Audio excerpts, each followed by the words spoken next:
All right. I'm director of campus ministry at U of L. Have you all heard of U of L? It's been in the news a little bit lately. Go Cards. Yeah, that's all right.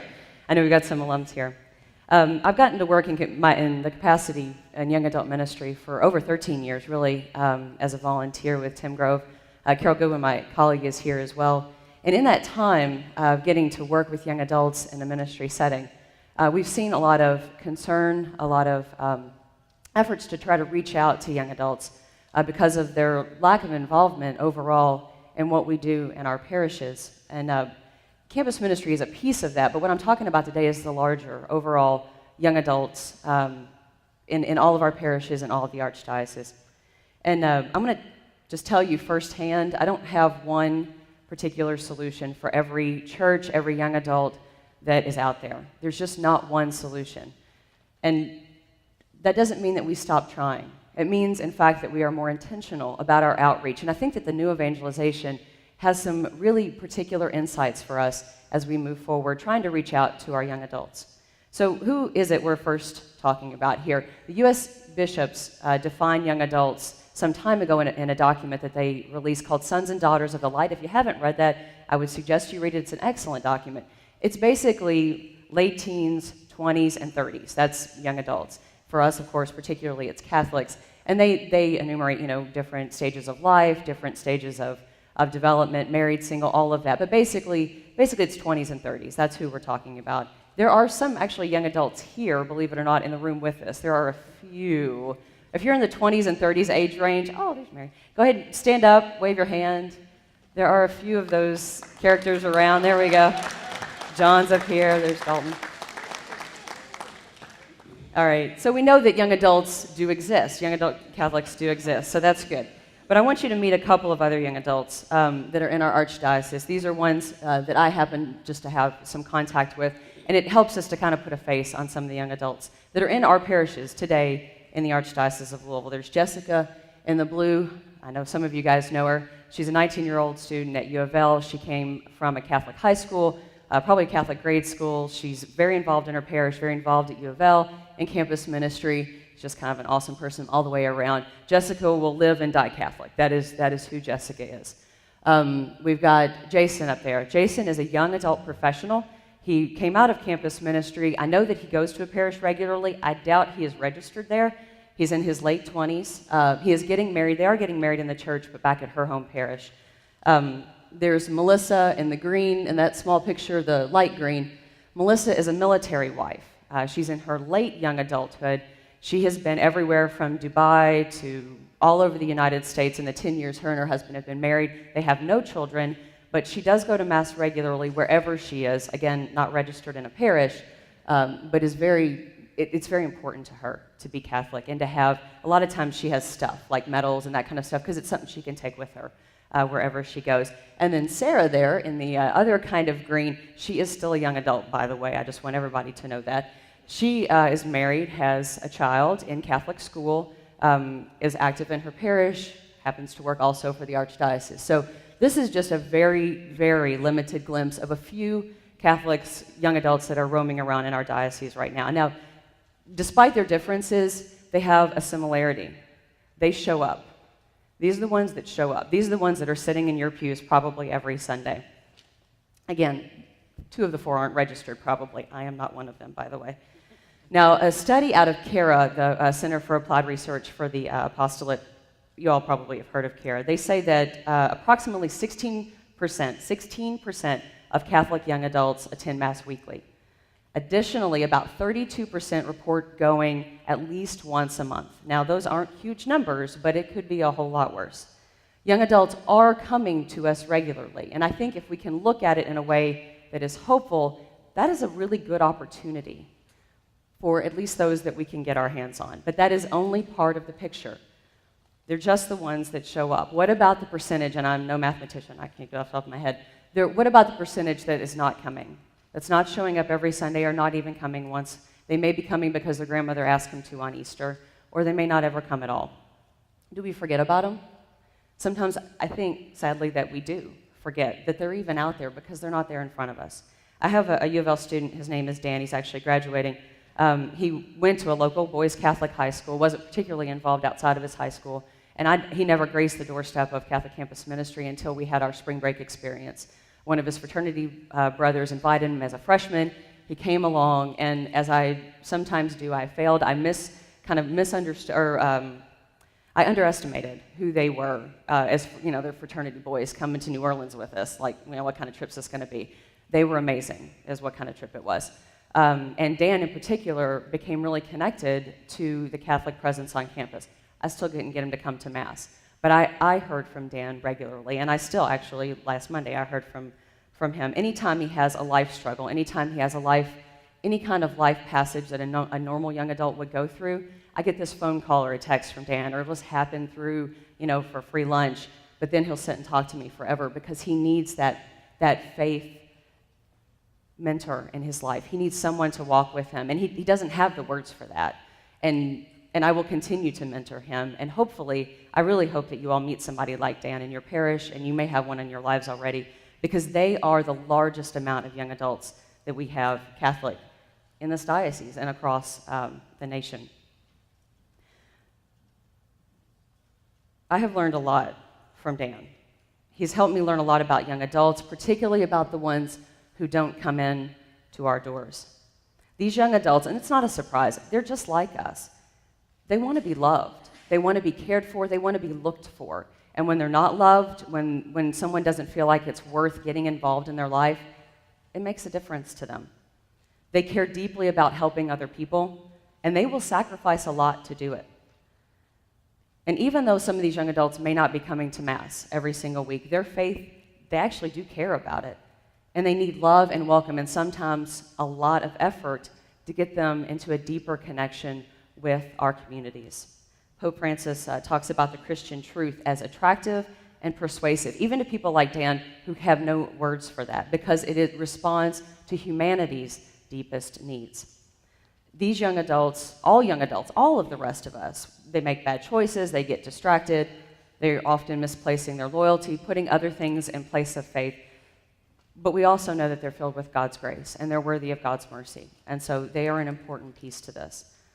And so I'm grateful for what Dan has taught me about not only this generation, but about a lifelong struggle to bring faith into our life everywhere that we go.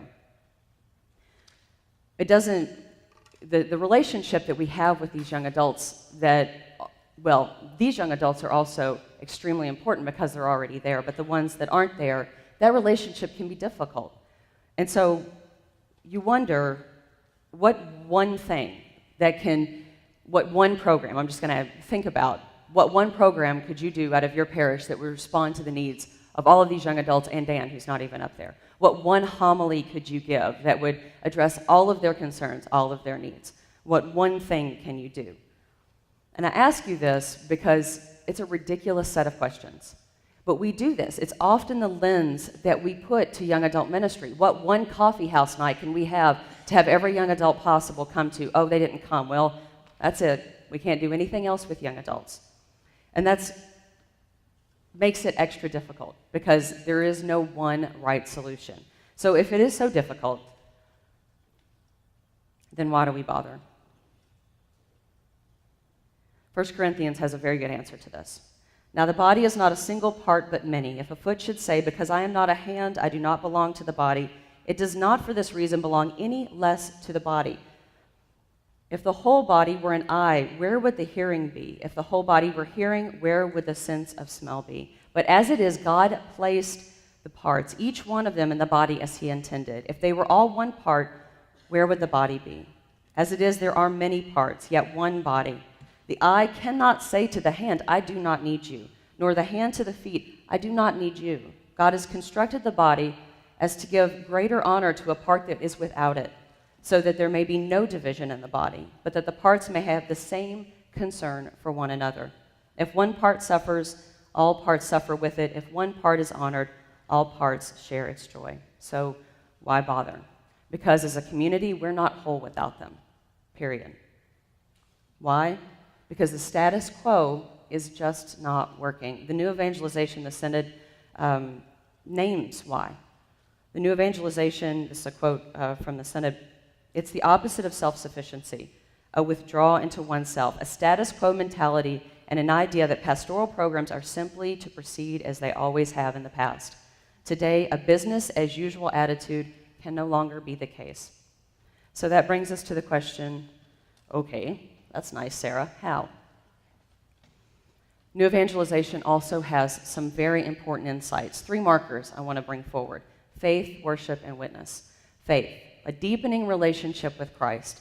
It means a personal experience, something meaningful. And young adults seek this. We all do. Young adults aren't different in that. They may not have the words for it, they might have forgotten it, they might put other stuff in front of it, but they still have that need. How is our own enthusiasm for our faith so contagious that the young adults that meet us can't help but see it? Worship, a vibrant community and sacramental life. How do we welcome those among us who don't already have a place to sit in the pew? The young adult professional that comes for the very first time from Chicago because he got relocated here, does he sit alone every single week, unnoticed, unmoved, in Mass? Witness. The public witness to Jesus Christ. Our Holy Father, Pope Francis, I've been loving to watch him. He's got this down, and young adults are taking notice. I've been listening to him. They've been watching him. And his example to the witness of the love of Christ is profound for them. And I'm anxious to see where that leads young adults. What does our own witness inspire in the young adults that come to us? Love them, invite them again and again and again. So how do we make these thoughts tangible, though? Those are very flowery thoughts. How do we convert our enthusiasm, our love for young adults? How do we convert that into action? That's a very good question, and a very frustrating answer is, well, it depends. Because it depends on the kind of young adults you have in your parish. It depends on your parish's character. Sometimes it depends on your parish's location and resources. It depends if you have someone in your parish or a group of people in your parish that actually care whether young adults are involved or not. And in lieu of one formula for making young adult ministry happen in every parish, which, as I said, does not exist, a very flowery phrase here, stuff I've learned. This is some of the stuff that I have learned in working in young adult ministry. The first, and this could also be second, third, and fourth, these aren't new programs, by the way. This is contextual to what you're already doing. Use technology. You've likely heard it before, you will probably hear it the rest of the day, but technology in ministry is not optional. For young adults today, particularly in their 20s and younger, technology is not just a bunch of ways that they communicate. They have been formed by it. It's how they talk, it's how they listen, it's how they relate. Now, those of us who our adolescent development was primarily outside of the technology age, it's like us learning to swim. We can do it. I use it all the time. For them, in their 20s, particularly and younger, they're fish. There's no learning. A recent CARA study shows that Catholics born after 1982 average 3 to 4 hours online every day. Now, that is probably not shocking to you. Most of them, unfortunately, are not looking at Catholic resources online, but just so you know that, they are online. If they are looking for a Catholic resource online, studies show the majority of them will look for their parish website, okay? And just anecdotally, what do we do if you want to know the last Nobel Peace Prize winner or the name of that guy in that show from the 90s, or what do? You Google it, right? That's what you do. What do you think young adults are doing when they're looking for a parish in a city? Yeah, they're going to Google you, right? They're not going to walk inside your door. They're not going to meet you even face to face until they've met you online and said, their website was updated in 1996. I'm not even sure that parish exists anymore. And probably in their mind, that parish does not exist anymore. So that I know that's a little bit trite, but that presence is essential. And Pope Benedict had some great words on it, but I just had the 5-minute mark, so I'm not going to communicate those to you right now. So technology is key. It's not nice if it happens. It's not, oh, we'll get around to that someday. It is essential. And it leads that connection that young adults make through social media in particular, leads me to another discovery that I have made of young adults, and that is that they are hardwired for peer ministry to each other. I learned very early on, thankfully, that I can't do ministry with young adults. Even as a young adult, it really took other young adults to do that with each other. And John can attest, our young adults in U of L campus ministry, they're our music director, they're our hospitality chair. Now, we're lucky in that we just have young adults, so that's who I had to choose from. It takes some special invitation in a parish. But when you have a young adult who is in that ministry inviting other people to be a part of the parish, what do you think they're going to say? Heck of a lot more likely to say yes than they are to me or to a bulletin announcement or something like that. So peer ministry is something that, thankfully, at U of L, that's one of the things that we do fairly well. And that's another key discovery that I've made. Do one thing well. A lot of parishes have said, I want to do young adult ministry. So they try and bite it, and then the one thing doesn't work or something doesn't work, and then they're just like, it's just too much. I just can't do it. Do one thing well. Now, this is not what you have to do in your parish. And in fact, unless you are a young adult, don't. Get someone else who is of the age of those peers. Identify a group of young adults that are already in your parish. Bring them forward. Give them resources. Help them. I have to train my leaders. Give them some training. Give them some formation. Pray with them. Don't do it yourself. Empower them to do it. Peer ministry is the only effective way I've seen of doing ministry on a campus setting. And in involving young adults, I would venture to say that is one of the most effective, if not at the top of the list. The young adults that we do have around, where do we find them? The next point is just look around. They're everywhere, really. We have some of them as a captive audience in baptismal prep and RCIA. At St. James, I see Father Chuck here. We have young adults oozing out our ears. They're teachers, they're young adult parents, RE parents, school parents. What if we engage them in a particular way to help form them, to help them not just be a parent at the school, but to be someone who is formed and shaped by that community? It's a very different way of looking. Sometimes I know it's hard to deal with school parents, I'm one of them, but it is a very different way of looking at school parents, and it's a different way of looking at young adult ministry.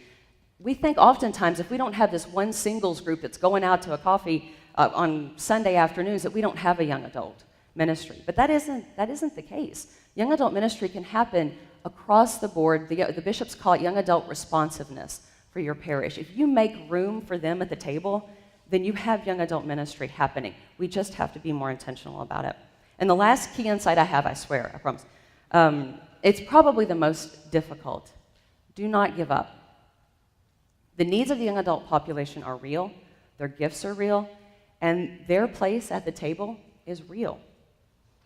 We cannot come from a place of, we've done this before, it doesn't work, I don't need another job to do, I've got too much already going on. Instead, we have to look at the kingdom and know that everyone deserves God's loving invitation that oftentimes will come through us, even when they don't seek it out.